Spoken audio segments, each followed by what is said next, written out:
sluts, babes, and fur babies. So we're going to be talking about the celebrity news, and we're going to be talking about none other than P. Diddy. Yes, more news today. Okay, this is from Vox.com. And it says the sexual assault and trafficking allegations against Diddy explained.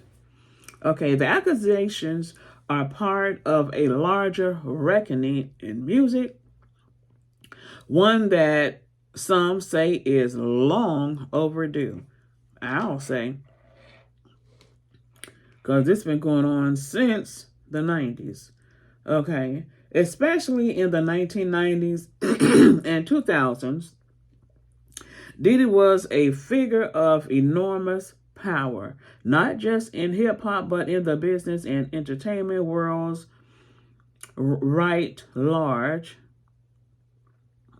In recent months, however, multiple people have sued him, saying he used that influence and wealth to sexually victimize and, in some cases, traffic them while avoiding consequences for decades. Now, how was he able to do all of these things for decades? Who was helping him to be able to do all these things for decades, but now all of a sudden,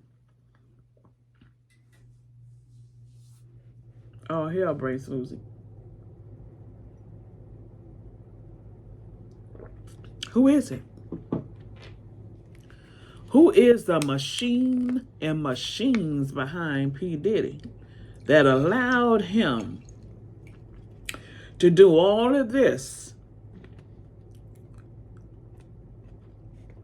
for decades, and now all of a sudden they want to lock him up?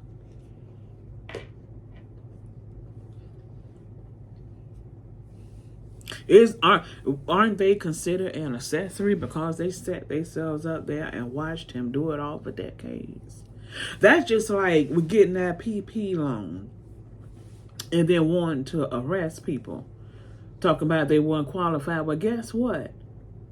You are the one that work at the loan company. You know the requirements for the loan. So when you interviewed the person, you knew right then if they qualified or not. So why the fuck did you give them the loan? See, those people who gave the PP loan to those customers, they the ones should have been locked up.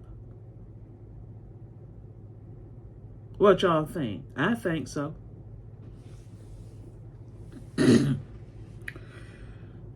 Okay. On Monday, speculations around accusations escalated as homes in Los Angeles and Miami Beach linked to Diddy were raided by federal authorities, who revealed that the raids were linked to an ongoing investigation into sex trafficking allegations. Who the hell helped Puffy do sex trafficking? What the hell does that have to do with the music industry? What?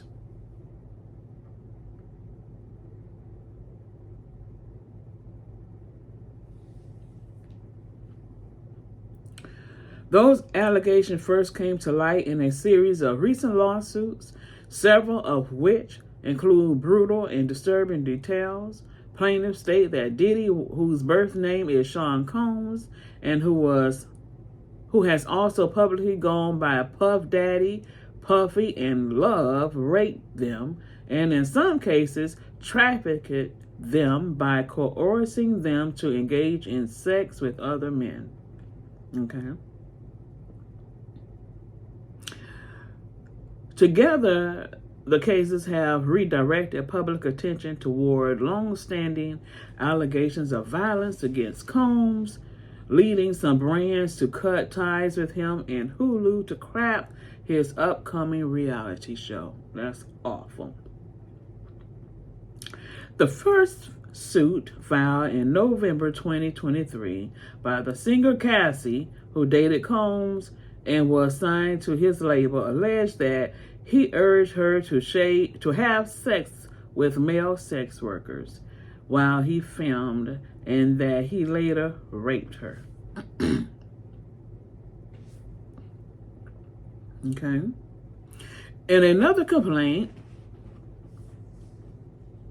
a woman identified only as Jane Doe says that in 2003, when she was 17, Combs had her flown on a private jet to New York where he and 2 other men gave her drugs and alcohol and raped her.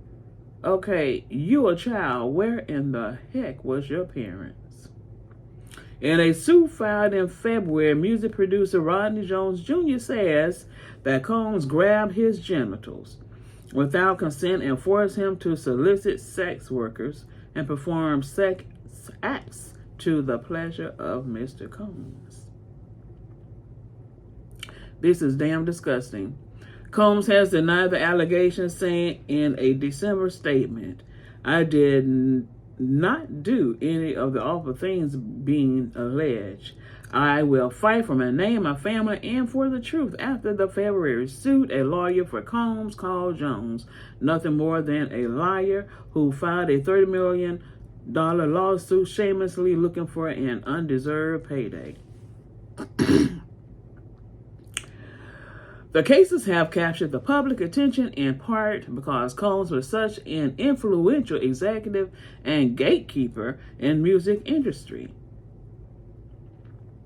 and fashion, yet one who had long been the subject of allegations of violence, including arrests. They are among the first major allegations in years against a major figure in the music industry. But you know what?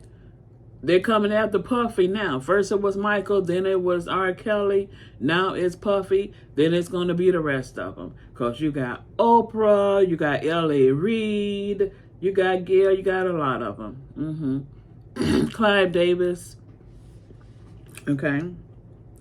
Indeed, Combs is now drawing comparison to R. Kelly, with frequent critics 50 Cent announcing that he will produce a series about Combs in the style of the Bombshell series Surviving R. Kelly, with the proceedings going to assault survivors. Well, listen here, 50. You rose to the top, so what in the fuck did you do? What kind of dirty deeds you did? Ain't nobody hands clean. What did you do to get all those damn TV shows? Dream Hampton, producer of Surviving R. Kelly, told the Times last year that an accounting was arriving for the Bad Boys founder. Puff is done, she said. The suits against Combs also show that despite recent backlash, the Me Too movement and the legal and cultural changes that came with it have had an enduring impact, even in allegations of sexual assault and harassment do not make daily headlines the way they did in 2017. The reckoning is ongoing, and no industry is likely to remain immune forever. That's right. Okay.